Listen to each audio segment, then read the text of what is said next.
List venture capitalist நான் பயந்துக்குவீங்க. வெஞ்சர்னா என்ன, like vulture capitalist. Polur right? Polur இது நியரஸ்ட் டவுன்னு சொல்லாங்க. அங்கேருந்து 30s அவங்க எல்லாம் மைக்ரேட் ஆகி தெரியும். ஒரு 5 கம்பெனி 6 கம்பெனி தான் பெருசாகும். மிச்சம் எல்லா கம்பெனிலும் அதில் பாதி கம்பெனி வந்து ஷட் டவுன் பண்ணிடுவாங்க.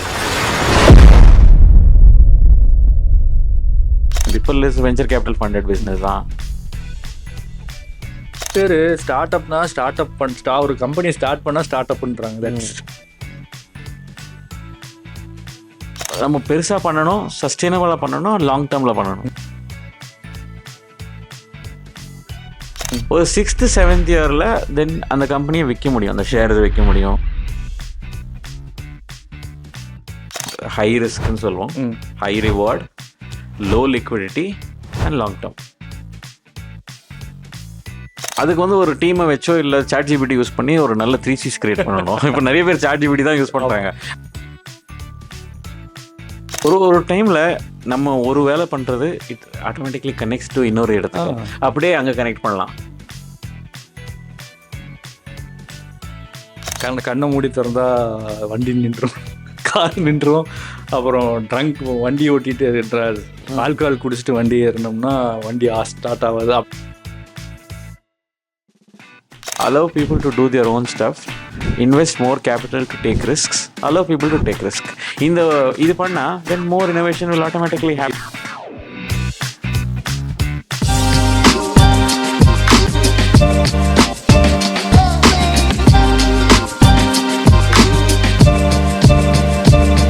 கனவுகள் தொடங்கும் இடம், நிராகரிப்புகள், தோல்விகள், தனிமைகள் எல்லாமே ஒரு சாதனைக்கு பின்னணிதான். இங்கே கடும் உழைப்பும் ஓய்வின்மையும் கண்ணீர்களையும் கடந்து வந்தவர்கள் பேசுகிறார்கள். பணம் இல்லாமல் மனம் கொண்டு தொடங்கிய பயணம் உண்மையான உயிரூட்டும் கதைகளாக இங்கே கேளுங்கள். இது உங்கள் ஃப்ரிகேட் பாட்காஸ்ட் தமிழில்.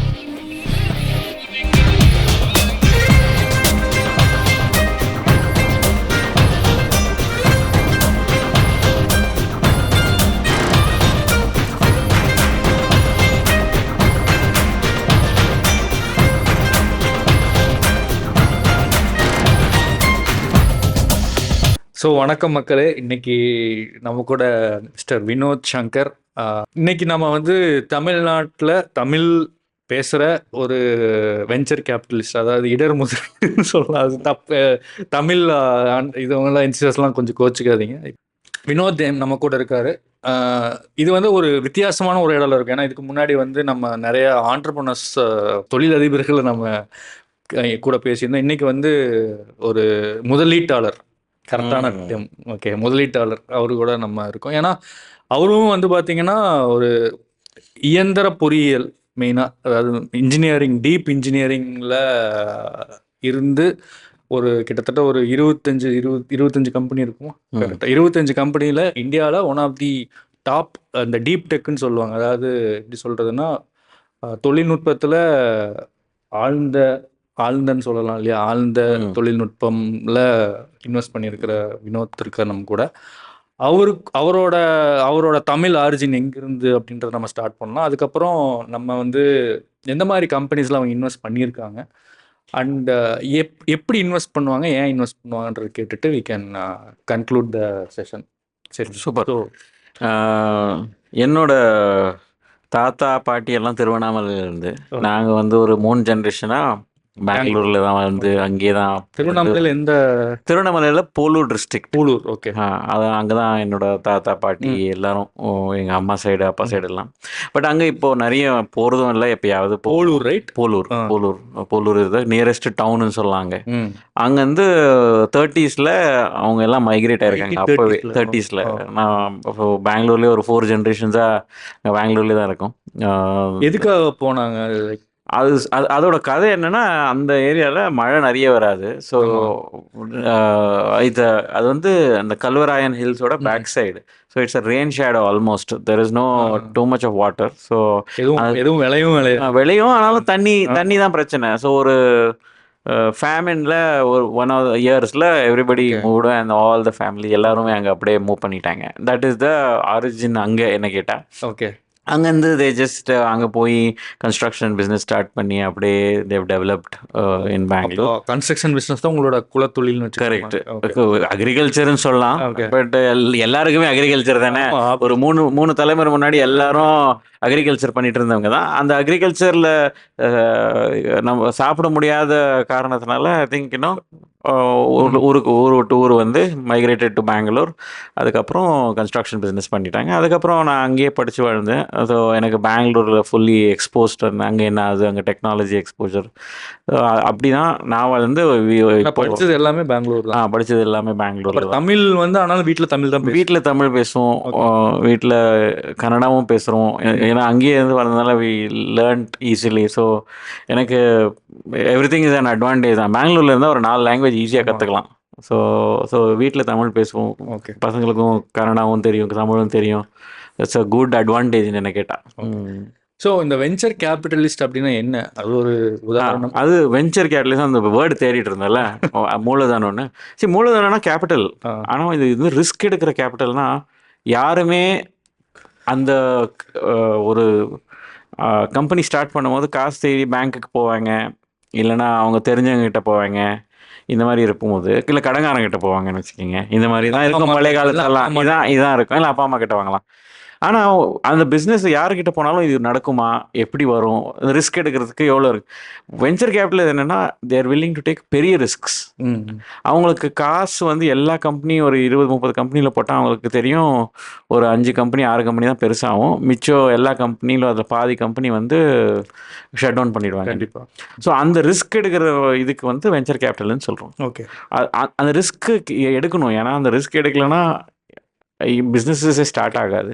அது முன்னாடி இந்தியாவில் இல்லை. அதனால தான் ட்ரெடிஷ்னல் பிஸ்னஸஸ் நிறைய இருந்தது, ஸ்மால் பிஸ்னஸஸ். இப்போது ரிஸ்க் எடுத்தால் தான் பெரிய ஐடியாஸ்க்கு இம்ப்ளிமெண்ட் பண்ண முடியும். அதுக்கு venture capital is a need. ஒரு any country will need venture capital. கண்டிப்பாக. அங்கே தான் வந்து ஃபேஸ்புக்காக இருக்கட்டும், இல்லை எல்லா ஃப்ளிப்கார்ட் ஆகட்டும், ஜொமேட்டோ, எல்லாத்துக்குமே ரிஸ்க் கேபிட்டல் இருக்கணும். அந்த ரிசர்ச் ஆனதும் ரிஸ்க் கேபிட்டல் போட்டால் தான் சிஸ்கோ ரவுட்டர் ஆகட்டும், they're all venture capital. Apple is venture capital funded business தான். நீங்கள் எந்த லாஸ்ட் 10-15 இயர்ஸ் பிக் கம்பெனிஸ் பார்த்தீங்கன்னா all technology companies. Google is a venture capital funded business. Idea. Facebook, Apple எல்லாமே venture capital funded business தானே. அது ஏன் இங்கே ஆகலை? ஏத்தர் எடுத்துக்கலாம். ஏத்தர் இப்போ எடுத்துக்கலாம். இப்போ இந்தியாவில் எடுத்தால் ஏத்தர் எடுத்துக்கலாம். ஸ்விக்கி, ஜொமேட்டோ, இது எல்லாமே வெஞ்சர் கேபிட்டல் ஃபண்டட் பிஸ்னஸ் தான். Zepto, frigate also. ஸோ அந்த ரிஸ்க் எடுக்கிறதுக்கு you need capital which is willing to take risk. இப்போது நீங்கள் அந்த வெஞ்சர் கேபிட்டலிஸ்ட்னு சொல்கிறீங்க, இன்னும் மக்களுக்கு கொஞ்சம் எந்த மாதிரி கம்பெனிஸ் வந்து, ஏன்னா இப்போ 2 கொஸ்டின் இதில். ஒன்று வந்து எந்த மாதிரி கம்பெனி, நிறைய பேர் ஸ்டார்ட் அப் ஒரு கம்பெனி ஸ்டார்ட் பண்ணால் ஸ்டார்ட் அப்ன்றாங்க. That's mindset. At least in Tamil Nadu நிறைய இன்னுமே. நான் இன்னும் Tier 2 இல்லாமல் பெங்களூர் ஸ்டார்ட் அப்னா தட்ஸ் டிஃப்ரெண்ட். ஏன்னா அது மக்களை சொல்ல முடியாது, இட்ஸ் அவேர்னஸ். அது யாரையும் குறை சொல்ல முடியாது. நீங்கள் உங்களோட டெஃபினேஷனில் ஸ்டார்ட் அப்னா என்னன்றது தமிழில் சொல்லிட்டீங்கன்னா இன்னும் ஈஸியாக இருக்கும். எப்போ நீ ஒரு இன்வெஸ்ட்மெண்ட் ஃப்ரெண்ட்லியான, ஏன்னா கன்வென்ஷனல் பிஸ்னஸுக்கும் ஸ்டார்ட் அப்புக்கும் அதான் டிஃப்ரென்ஸ். வயபிள், ஸ்கேலபிள், இது அதை நானே சொல்லிட்டேன். உங்கள் பார்வையில் அது என்னவா இருக்கும்னு நினைக்கிறீங்க? சரி, ஸ்டார்ட் அப்னா அதில் ஒரு இம்பார்ட்டன்ட் திங் என்ன, அதுக்கு ஒரு ரிஸ்க் எலிமெண்ட் இருக்கும். இப்போது ஒரு ரெஸ்டாரண்ட் ஆரம்பிக்கிறீங்கன்னா அது ஸ்டார்ட் அப் இல்லை. கண்டிப்பாக. ஒரு பிரிக் அண்ட் மோர்ட்டர் சிறு தொழில் கடை ஆரம்பிக்கிறீங்கன்னா அது ஸ்டார்ட் அப் இல்லை. இந்த ஸ்டார்ட் அப்பில் ஃபஸ்ட்டு க்ரைட்டீரியாவே இந்த கம்பெனியை பெருசாகணுன்ற ஒரு ஐடியா இருக்கணும். நம்ம பெருசாக பண்ணணும், சஸ்டெயினபிளாக பண்ணணும், லாங் டேர்மில் பண்ணணும். அது பெருசாக பண்ணணும்னா அதுக்கு ரிஸ்க் எடுக்கணும், கேபிட்டல் வேணும், அது ஸ்கேல் பண்ணணும். நம்ம இங்கிலீஷில் என்ன சொல்லுவோம் தெரியுமா, இந்த ராக்கெட் ஷிப்ஸ்க்கு வெஞ்சர் கேபிட்டல் இஸ் ஃபியூவல்னு சொல்லுவோம். அப்படின்னா ராக்கெட் எவ்வளோ வேகமாக போவோம், அதுக்கு நம்ம ஃபியூவல் போடணும். That is venture capital. So நாம் venture capital is searching for start ups. That start up has to be the rocket. Okay. அந்த எபிலிட்டி இருந்தால் தான் will call them as a start up. இப்போ நீங்கள் ட்ரெடிஷ்னலாக ஒரு சின்ன கடை ஆரம்பிச்சிங்கன்னா தட்ஸ் நாட் ஸ்டார்ட் அப். எது ஸ்டார்ட் அப் இல்லை ஈஸியாக சொல்லிடலாம். என்ன கேட்டால் what is a start up which has the ability to grow super ஃபாஸ்ட்டாக க்ரோ பண்ண இருக்கணும். ஐ திங்க் என்ன ஸ்கேல் பண்ணணும். இது 2 criteria very important. Eventually it has to sustain. இல்லை க்ரோ ஆன பிறகு சஸ்டெயின் பண்ணணும். But initially we need to get make sure that you are at a point where you're willing to do that. அதை வந்து ஒரு asset light மாடல்னு சொல்லலாமா? ஒரு அப்படி இப்போ ஆனால் இப்போ சொல்ல முடியாது, நிறைய அசெட் ஹெவிக்கு இப்போ பண்ணுறோம். அசெட் லைட்டு கேபெக்ஸ் லைட் அது இருக்கும். என்ன கேட்டாலும் it's easier to work with companies which are asset light because scale பண்ணலாம் ஈஸியான்னு சொல்லிடுவாங்க. பட் அசெட் ஹெவி இருந்தாலும் அதில் டீப் டெக் இனோவேஷன் இருந்தால் அப்போ லாங் டேர்மில் you will be able to sell something. Okay, அந்த அதாவது என்ன சொல்கிறேன், அந்த வரக்கூடிய ப்ராஃபிட் வந்து சீக்கிரமாக கிடைக்கிறதுக்கு சான்சஸ் ஆகுது. கரெக்ட். ஏன்னா ப்ராஃபிட் வந்தால் தான் உங்களுக்கு நாளைக்கு அதே சொல்லிவிடுங்களேன். இப்போது நம்ம இன்வெஸ்ட் பண்ணுறீங்க, ரிட்டர்ன்ஸ் எப்படி எடுப்பீங்க? நம்ம இன்வெஸ்ட் பண்ண ஒரு 10 வருஷம் ஆகும் ரிட்டர்ன்ஸ் எடுக்க. இதில் ஃபஸ்ட்டு 4 வருஷம் வந்து நம்ம காசு வந்து கம்பெனிஸில் இன்வெஸ்ட் பண்ணுவோம். அதுக்கப்புறம் கம்பெனி கூட ஒர்க் செஞ்சு அவங்கள ஹெல்ப் பண்ணி டு ப்ரொமோட் தெம் புஷ் பண்ணி ஒரு 6th 7th இயரில் தென் அந்த கம்பெனியை விற்க முடியும், அந்த ஷேர்ஸ் விற்க முடியும். அந்த காசு நமக்கு வாபஸ் வரும். We have to give it back to investor. இது ஒரு 10 year சைக்கிள். ஸோ நான் சொல்கிறது என்னென்னா, வெஞ்சர் கேபிட்டல் இஸ் ஹை ரிஸ்க்னு சொல்லுவோம், high reward, low liquidity and long term. Okay, these are 4 characteristics: high risk, high reward, low liquidity, long term. இன்னொரு விஷயம் ஆக்சுவலாக கேட்கணும்னு நினச்சேன். நீங்கள் போடுற காசு உங்கள் காசும் கிடையாது. கரெக்டாக? கரெக்ட். உங்கள் காசு இருக்குது, பட் கொஞ்சம் லிமிட்டடாக இருக்கும். அதாவது 20% or 30% உங்களுது இருக்கும். அண்ட் அதையும் கொஞ்சம் எக்ஸ்பிளைன் பண்ணிடுங்க. ஏன்னா ஸோ இப்போ வந்து நான் அதில் லிமிட்டட் பார்ட்னர்ஸ் இருப்பாங்க, ஸோ இப்போ நான் வந்து ஜென்ரல் பார்ட்னர். நானும் காசு போடணும். இதெல்லாம் என்னோட பார்ட்னர்ஸ் ஆல் ஜென்ரல் பார்ட்னர்ஸ், அவங்களும் காசு போடணும். நம்ம வந்து வெளியே போய் இன்வெஸ்டர்ஸ் கிட்ட இந்த மாதிரி நாங்கள் பண்ணுறோம், நீங்கள் காசு போடுறீங்களான்னு கேட்போம். அவங்க லிமிடெட் பார்ட்னர்னு சொல்லுவாங்க. அவங்க காசும் வாங்கி தென் இந்த ஒரு ஃபண்ட் பண்ண ஒரு 20 கம்பெனியில் இன்வெஸ்ட் பண்ணுவோம். அந்த கம்பெனியை வித்துட்ட பிறகு ஒரு 7-7 வருஷத்துக்கு அப்புறம் அந்த காசு வாபஸ் எடுத்து give it back. This is a cycle. It's like fundamental business cycle for ஃபண்டுன்னு வச்சுக்கோங்க. இது மாடல். நீங்கள் ஒரு ஃபண்ட் மேனேஜர், நான் ஒரு ஃபண்ட் மேனேஜர். நான் என்னோட வேலை நல்ல கம்பெனியை பார்த்து கண்டுபிடிச்சி அதில் காசை போட்டு அவங்கள ஹெல்ப் பண்ணி உதவி பண்ணி அவங்களுக்கு ஒரு ஐபிஓவோ இல்லை எக்ஸிட் ஒரு கம்பெனிக்கு விற்றோம், அப்போ நம்ம காசு வந்து வாபஸ் கொடுத்துக்கலாம். ஸோ இதை வந்து சிப்போட கம்பேர் பண்ணலாமா? Similar to chip. கரெக்டாக? சிப்போட கம்பேர் பண்ணலாம். பட் சிப்பு மியூச்சுவல் ஃபண்டு தான், எல்லாரும் ஞாபகம் வச்சுக்கலாம். இதுவும் சிப்பு மாதிரி தான். ஒரே டைம் காசு வராது. ஒரு எவ்ரி 6 months ஒரு 6 மாதத்துக்கு ஒரு வாட்டி வந்துட்டே இருக்கும். பிகாஸ் நம்ம கம்பெனியும் ஒரே வாட்டி எல்லா கம்பெனிலையும் இன்வெஸ்ட் பண்ண மாட்டோம். ஒரு 4 வருஷம்ன்றதுனால 4 வருஷம் சிப்புன்னு வச்சுக்கலாம் நீங்கள். கண்டிப்பாக கரெக்ட். ஆனால் அந்த சிப்போட அமௌண்ட் வந்து ஜாஸ்தி இருக்கும் இதில். அவ்வளோதான். நாளைக்கு வினோத் யாரும் ஃபோன் பண்ணிடாதீங்க, ஒரு 50,000 60,000 ஏன்னா தெர் இஸ் லிமிட்டட். நாம அதுக்கு ஒரு அலோகேட், அது ரெகுலேட்டட். இது நம்ம மியூச்சுவல் ஃபண்ட் ரெகுலேட்டர் செபி அவங்க ரெகுலேட் பண்ணுறாங்க இதையும். So there lot of rules and regulations. யாருக்கிட்ட இந்த காசு வாங்கணும், யாருக்கிட்ட காசு வாங்கக்கூடாது, எப்படி வாங்கணும்னு நிறைய ரூல்ஸ் இருக்கு. ஓகே, இப்போ இதில் எப்படி நீங்கள் வந்து இதில் தீசிஸ்னு ஒன்று சொல்கிறாங்க இல்லையா? ஏன்னா எல்லா விசிஸுமே வேற மாதிரி தான் பண்ணுறாங்க. ஏன்னா ஜெப்டோக்கு பண்ணவங்க எங்களுக்கு பண்ண மாட்டாங்க. கரெக்டாக? ஸோ அது தீசிஸ்ன்னு சொல்கிறாங்களா? அதுன்னா என்ன அப்படின்னு? என்ன தீசிஸ்னா, நீங்கள் ஒரு ப்ராஜெக்ட் பண்ணீங்கன்னா, இல்லை எது சொல்கிறது, இல்லை ஒரு கவர்மெண்ட் ஸ்கீம் கூட வச்சுக்கோங்க. அந்த கவர்மெண்ட் ஸ்கீமில் இவ்வளோ பேருக்கு தான் பெனிஃபிட்ஸு, இவ்வளோ இன்கம் லெவல் இருக்கிறவங்களுக்கு தான் பெனிஃபிட்ஸு, வெறும் லேடிஸ் கொண்டு தான் பஸ்ஸில் ஃப்ரீ. அது ஒரு ஆப்ஜெக்டிவ் இருக்குல்ல. அதே மாதிரி தான் தீசிஸ் வந்து ஒரு ஃபண்டோட ஆப்ஜெக்டிவ்னு வச்சுக்கலாம். இப்போ நான் வந்து என்னோட தீசிஸ் சொன்னேன்னா, நான் வந்து deep tech pre seed stage ஒரு 2-3 கோடி தான் போடுவேன் first check. And India companies, India founders, இதுதான் என்னோட thesis. Strong IP, deep tech, climate, இதுதான் நான் பண்ணுவேன். That is my thesis or ஜாவாஸ் தீசிஸ். அந்த மாதிரி எல்லா ஃபண்டும் அவங்கவுங்க தீசிஸ் பில்ட் பண்ணிட்டு ஒன்று இந்த ஆப்ஜெக்டிவ்லேருந்து ஃப்ளோ ஆகிறது தான் தீசிஸ். இது பண்ண பிறகு ஈச் ஏரியாவுக்கு நம்ம தீசிஸ் கிரியேட் பண்ணணும். இப்போ செமிகண்டக்டர்னு வச்சுக்கோங்க. அதுல என்ன அதில் இப்போ செமிகண்டக்டரில் எந்த ஏரியாவில் இன்வெஸ்ட் பண்ணால் நமக்கு நல்லா ஒர்க் அவுட் ஆகும். செமிகண்டக்டர் சொன்ன மாதிரி அதே மாதிரி இப்போ சேட்டலைட்டு பார்த்தீங்கன்னா அதுலேயும் நிறைய ஆப்ஷன்ஸ் இருக்கும். அதில் ஒரு தீசிஸ் கிரியேட் பண்ணணும். இந்த கம்பெனி பண்ணால் ஒர்க் அவுட் ஆகும். தெர்மல் இமேஜிங் பண்ணலாம், ஹைப்பர் ஸ்பெக்ட்ரல் இமேஜிங் பண்ணலாம், இல்லை மல்டிபிள் ஆப்டிக்கல் இமேஜிங் பண்ணலாம். ஸோ அதுக்கு வந்து ஒரு டீமை வச்சோ இல்லை ChatGPT யூஸ் பண்ணி ஒரு நல்ல தீசிஸ் கிரியேட் பண்ணணும். இப்போ நிறைய பேர் ChatGPT தான் யூஸ் பண்ணுறாங்க.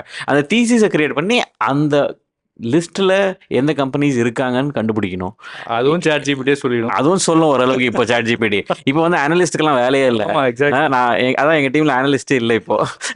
ஸோ இதெல்லாம் பண்ணிவிட்டு அந்த கம்பெனிஸ் கிட்ட பேசிட்டு அதில் ஏதாவது இன்ட்ரெஸ்டிங் கம்பெனி இன்வெஸ்ட் பண்ணுறது. இதுதான் பேசிக்கலி ஒர்க்கபிள். ஒரு விஷயம் பார்க்குறீங்க, அதோட சப்செக்மெண்ட்டாக எடுக்கிறீங்க. ஆமாம், அதில் என்னென்ன கம்பெனிஸ் அதில் இருக்குன்னு பார்க்கலாம். ஸ்ட்ராட்டஜி டு ஆப்ஜெக்டிவ் தீசிஸ் அப்படியே ஃப்ளோ ஆகும். இப்போ நான் ஃபார் எக்ஸாம்பிள் சேட்டலைட்னா லான்ச் பேட் யார் பண்ணுறா, லான்ச்சர்ஸ் யார் பண்ணுறா, கரெக்ட், அதுவும் வீட்டில் யார் பார்க்கலாம். அது அப் ஸ்ட்ரீம், டவுன் ஸ்ட்ரீம், இன்ஃப்ராஸ்ட்ரக்சர்னு சொல்லுவோம். ஃபார் எக்ஸாம்பிள் இந்த ராக்கெட் ஸ்பேஸ் டெக்ல சேட்லியோ ஒரு எக்ஸாம்பிள், அக்னிக்குள் இந்த பக்கம் ஒரு எக்ஸாம்பிள், நடுவில் ரெசிலியன்ஸ். ஆமாம், நீ சொல்லிட்டு இருந்தல. இப்போ நம்ம அக்னிக்குள்ள வச்சு ஒரு சேட்டலைட்டை மேலே அனுப்பி சேட்டலியோட டேட்டா வச்சு ரெசிலியன்ஸை யூஸ் பண்ணி வேறவங்களுக்கு டேட்டா ஜியோ டேகிங் அதை வச்சு டிசாஸ்டர் மேனேஜ்மெண்ட் பண்ணலாம். ஸோ ஒரு டைமில் நம்ம ஒரு வேலை பண்றது இட் ஆட்டோமேட்டிக்லி கனெக்ட்ஸ் டு இன்னொரு இடத்துக்கு, அப்படியே அங்க கனெக்ட் பண்ணலாம். அப்படியே இப்போ ஃப்ரிகேட் நீங்க சொல்றீங்க பண்ணலாம், பிளேனுக்கு பண்ணலாம். ஸோ அந்த கனெக்ஷன்ஸ் எல்லாம் அப்படியே டெவலப் ஆகும் நல்லாவே. ஸோ டீப்பாக போக போக போக அது நியூ இன்சைட்ஸாக மாறிடும். அந்த நியூ இன்சைட்ஸ் வச்சா we get good companies. So இந்த டீப் டெக்குன்னா நிறைய பேத்துக்கு தெரியும்னு நினைக்கிறேன். இந்த நீங்கள் சிம்பிளாக சொல்லணும்னா ஃபைனல் இயர் காலேஜ் ப்ராஜெக்ட் பார்த்துருப்பீங்க. அதோட கமர்ஷியல் வெர்ஷனை நம்ம எடுத்துக்கலாம், கரெக்டாக. ஆனால் நான் நிறையா ஸ்டூடெண்ட் ப்ராஜெக்ட்ஸ் தூக்கிட்டு வந்து ஸ்டார்ட் அப்னு பிச் பண்ணுறேன். இன்னும் இந்த தமிழ்நாட்டில் எல்லா பக்கம் இருக்குன்னு நினைக்கிறேன். ஆனால் தமிழ்நாட்டில் கொஞ்சம் ஜாஸ்தியாகவே இருக்குது, நான் ஃபீல் பண்ணியிருக்கேன். ஏன்னா நான் நிறைய பக்கம் ஜட்ஜஸாக கூப்பிடுவாங்க. போய் பார்த்தோம்னா ஏதாவது வீட்டில் இந்த கண்ணை மூடி திறந்தா வண்டி நின்றும், கார் நின்றும், அப்புறம் ட்ரங்க் வண்டி ஓட்டிட்டு ஆல்கஹால் குடிச்சிட்டு வண்டி ஏறினோம்னா வண்டி ஸ்டார்ட் ஆகாது அப்படின்ற மாதிரி ஸ்டார்ட் அப்ஸ் தான் இன்னும் இருக்கு. அவங்களுக்கு நீங்கள் உங்களோட நான் என்ன தெரியுமா சொல்லுவேன், ஒன்று அது வந்து தப்பு கிடையாது, குட் ஸ்டார்ட். லெர்னிங் அப்படிதான் பண்ண முடியும். ஆனால் அது அவங்களே பண்ணணும். Correct, learning correct. அது நம்மளே ஒரு ஐடியாவை யோசிச்சு, இல்லை நம்மவே சின்ன ப்ராப்ளம் சால்வ் பண்ணாலும் பரவாயில்ல, கடையில் வாங்க தேவையில்ல. யூ சால்வ் த சின்ன ப்ராப்ளம் சால்வ் பண்ணாலும் நீங்களே பண்ணுங்க.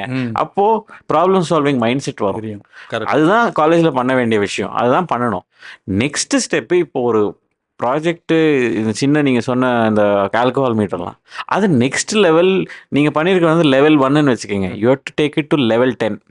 தென் இட் பிகம், அப்போ வந்து அதை ஸ்டார்ட் அப்னு பண்ணலாம். இப்போ இந்த ஏடாஸ் சிஸ்டம்ஸ் வருது. இப்போ இந்த ஆல்கஹால் மீட்டரை வந்து நம்ம ஏடாஸ் சிஸ்டம்ஸ்க்கு இன்டிகிரேட் பண்ண முடியுமா? அதுக்கு commercially you have to analyse, spend time. அந்த பெரிய லெவலில் ப்ராஜெக்ட்ஸ், அதுக்கு ஒரு ஆட்டோமோட்டிவ் இன்ஜினியர் பேசணும். அது எப்படி ஒர்க் ஆகும், இதில் நான் எப்படி இன்டிகிரேட் பண்ணணும். இது நம்ம இதை பண்ணிட்டு இதுக்காக காசு கொடுங்கன்னா it's gonna be very hard. Stop ஆயிடும் இல்லையா? 4 பேர்ல பேசினாலே ஸ்டாப் முடிஞ்சிடும். You have to think more deeper. அதனால சம்டைம்ஸ் என்ன கேட்டால் it will be good to work for 2-3 இயர்ஸும் அதுக்கப்புறம் அந்த இண்டஸ்ட்ரி போய் எக்ஸ்போஜர் ஆன பிறகு அப்புறம் ஸ்டார்ட் பண்ணுங்க. It's actually better. அப்போ தெரியும் உங்களுக்கு பிஸ்னஸ்னா என்ன மாதிரி ப்ராஜெக்ட்ஸ் பண்ணுறாங்க, எவ்வளோ டைம் எடுக்கும், எவ்வளோ காசு எடுக்கும், அதெல்லாம் புரிஞ்சிச்சுன்னா தென் அப்போ இந்த சின்ன ப்ராஜெக்ட்டுக்கும் ஸ்டார்ட் அப்புக்கும் வித்தியாசம் தெரிஞ்சிடும். ஐ திங்க் அது இன்னொரு லெவல் வந்து அவேர்னஸ் தான். ஐ திங்க் நம்ம வந்து இன்வெஸ்டர்ஸ் ஆகட்டும், இல்லை நீங்கள் அப்போ காலேஜில் போய் அப்பப்போ பேசி இந்த மாதிரி சொன்னீங்கன்னா ஐ திங்க் அது கொஞ்சம் ஸ்லோவாக சேஞ்ச் ஆகும். எனக்கு தெரிஞ்ச சேஞ்சஸ் ஆயிருக்கு. இதில் final question, I know we are running out of time. Tamil Nadu as a start அப்பாக நீங்கள் எப்படி பார்க்குறீங்க? ஆஸ் அ ஸ்டார்ட் அப் ஹப்பும் அண்ட் பெங்களூர், நீங்கள் where from Bangalore but Tamil guy, அதுவும் என்ன பண்ணால் தமிழ்நாட்டோட உங்களோட வெர்ஷன் டீப் டெக்காக ஸ்டார்ட் அப் இன்னும் பெட்டராக இருக்கணும்னா என்ன பண்ணணும்? ஒரு இடத்துக்கும் அந்த இடத்தோட ஒரு அட்வான்டேஜஸ், டிஸ்அட்வான்டேஜஸ் இருக்கும். இப்போ நீங்கள் தமிழ்நாட்டில் எடுத்தீங்கன்னா இப்போ கோயம்புத்தூர், திருப்பூர் இந்த பெல்ட் பார்த்தீங்கன்னா this is one of the biggest entrepreneurial belts இந்த கண்ட்ரி. இங்கே ஆண்டர்பிரினர்ஸ் இருக்காங்க, ஆனால் ரிஸ்க் நெக்ஸ்ட் லெவலில் ரிஸ்க் எடுக்கிறது கம்மி. பெங்களூர் எடுத்தீங்கன்னா அது வந்து ஒரு ரிஸ்க் டேக்கிங் கேப்பபிலிட்டி நிறைய இருக்கு. அது பிகாஸ் அந்த கல்ச்சரும் அப்படியே இருக்கு. பேரண்ட்ஸோட மைண்ட் செட், கல்ச்சர் அதான் சொல்லல, கல்ச்சர் டிஃபைன்ஸ் என்ன சொல்லுவாங்க தெரியும், கல்ச்சர் ஈட் ஸ்ட்ராட்டஜின்னு சொல்லுவாங்க. அதே மாதிரி தான் கல்ச்சரை வந்து ரெப்ளிகேட் பண்ணுறது ரொம்ப கஷ்டம். Everything develops it's own culture இல்லை. ஸோ அந்த கல்ச்சரை Coimbatore should do, Trichy should do what is best for it, and Bangalore will do what's best for it, and we can all go coexist என்ன கேட்டால். But slowly but everything awareness will keep increasing தான். நம்ம silicon வேலி எடுத்துகிட்டு வந்து வேறு இடத்துல பண்ண முடியாது. அதே மாதிரி ஐ டோன்ட் திங்க் ஸோ. நிறைய பேர் சொல்கிறாங்க Bangalore no some other city will do. I don't think so. Bangalore has its own capacity, its own culture. Hyderabad will have its own capacity, Chennai will have its own capacity. What can என்ன encourage பண்ணலான்னா, allow people to do their own stuff, invest more capital to take risks, allow people to take risk. இது பண்ணா then more innovation will automatically happen. இது வந்து எனக்கு தெரிஞ்ச பேரண்ட்ஸ்க்கு ஒரு சஜஷன், ஒய்ஃபுக்கு ஒரு சஜஷன், ஹஸ்பண்ட்ஸ்க்கு ஒரு அது நீங்க சொல்றீங்க, நான் இல்ல. the husband said N wife வந்து உண்மையாலுமே நான் மேரேஜ் ஆனப்ப நீ தைரியமா இறங்குன்னு சொல்லிட்டாங்களா? சூப்பர். நான் இறங்கினேன். இல்லைன்னா அவங்க ஃபினான்ஷியல் பேக்கப் எல்லாம் என்னால பண்ணிருக்க முடியாது. அது அந்த மாதிரி சப்போர்ட் இருந்தால் தான் பண்ண முடியும். ஆக்சுவலி எனக்கும் அவ்வளோதான். நான் வீட்டில் இப்போ 4-5 நாளாக இல்லவே இல்லை. இப்போ பசங்க ஸ்கூலுக்கு போனோம், ஏதாவது இஷ்யூஸ் வரும், somebody has to hold that other side of the story. இல்லைன்னா கஷ்டம். ஓகே, சாப்பாட்டுக்கு பார்த்துட்டு மற்றதை பார்க்கணும், சப்போர்ட் பண்ணணும் கொஞ்ச நாளைக்கு. Give them time to figure. ஒரு 4 வருஷம், ஒரு 2 வருஷம், வாட் எவர். அதுக்கப்புறம் if it doesn't work you go back. இல்லை, ஆனால் அது இன்க்ரீஸ் இன்க்ரீஸ் டெஃபினெட்லாம் ஆயிருக்கு. இப்போ நானே இப்போ I been regularly going to all cities இல்லை இந்தியாவில். Definitely increasing. Deep tech companies சென்னையில் we found so many companies இல்லை. So definitely there is an increase in the ecosystem, and the government also is encouraging. Tamil Nadu start up TN அதுக்கு முன்னாடி இல்லை, ஒரு 4-5 வருஷத்துக்கு முன்னாடி இல்லை. That is come. அது நிறைய ஆக்டிவிட்டிஸ் டயர் 2 சிட்டிஸ்லையும் பண்ணுறாங்க. Okay. So I think government also recognise இல்லை. ஜாப் கனெக்ஷன்ஸ் கிடைக்குது இல்லை உங்களுக்கு ஈஸியாக. காலேஜஸ் இன்குபேஷன்ஸ் தான் எல்லாம் correct. Every college has an incubator now. So I think an awareness slowly is going up. Reaching you is easy, become easier, I guess. ஆமாம். நீங்கள் இப்போ என்கிட்ட பேசணும்னா நீங்கள் லிங்க்டின்ல மெசேஜ் அனுப்புனா, so we also made LinkedIn, ட்விட்டரில் அதே மாதிரி தான். நீங்கள் அனுப்ப வேண்டிய மெசேஜ் கிளியராக இருக்கணும், அவ்வளோதான். எனக்கும் யூஸ்ஃபுல்லாக இருக்கணும், உங்களுக்கு ஷார்ப்பாக இருந்தால் I will pick up the thread. அதே மாதிரி தான். ஆசம். தேங்க்ஸ் தமிழ் ஃபார் இதுக்கு இன்வைட் பண்ணதுக்கு. ஐ had a lot of fun. I hope you also had fun. மக்களுக்கு கொஞ்சம் இது இருக்கும், ஒரு அவேர்னஸ், விழிப்புணர்வு கண்டிப்பாக இருக்கும்னு நினைக்கிறேன். ஆனால் ஒரு தமிழ் விசி தமிழ்லேயே முடிஞ்ச அளவுக்கு பேசியிருக்கோம். நம்ம இங்கிலீஷ் ஒரு டீட்டெயில்டான பாட்காஸ்ட் இங்கிலீஷ்லேயும் இருக்குது, அதையும் கேளுங்க. மறக்காமல் like, subscribe and share. And ஏன்னா இது பண்ணிங்கன்னா தான் நாங்கள் இன்னும் நிறையா உண்மையாக நல்லது பண்ணுற, நல்லா நினைக்கிற தமிழ் உள்ளங்கள், ஆண்டர்ப்ரனர்ஸ், விசிஸ் லைக் வினோத். ஏன்னா வினோத் உங்களோட போர்ட்ஃபோலியோ தெரியும்னு நினைக்கிறேன்.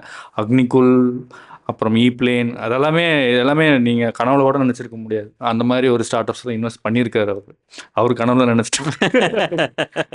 Frigate R company. ஸோ இந்த மாதிரி கொஞ்சம் என்ன சொல்கிறது, ஒரு இன்னோவேட்டிவான பர்சன்ஸ், டிஃப்ரெண்ட்டான பர்சன்ஸை மக்களுக்கு எடுத்துகிட்டு போகணுங்கிறதுக்காக தான் ஒரே நோக்கத்தோட ஃப்ரிகேட் மேனுஃபேக்சரிங் ஸ்டார்ட் பண்ணியிருக்கோம். Hope you enjoyed. நன்றி, வணக்கம். கனவுகள் தொடங்கும் இடம், நிராகரிப்புகள், தோல்விகள், தனிமைகள் எல்லாமே ஒரு சாதனைக்கு பின்னணிதான். இங்கே கடும் உழைப்பும் ஓய்வின்மையும் கண்ணீர்களையும் கடந்து வந்தவர்கள் பேசுகிறார்கள்.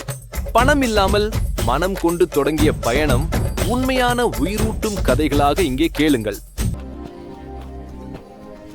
இது உங்கள் ஃப்ரிகேட் பாட்காஸ்ட் தமிழில்.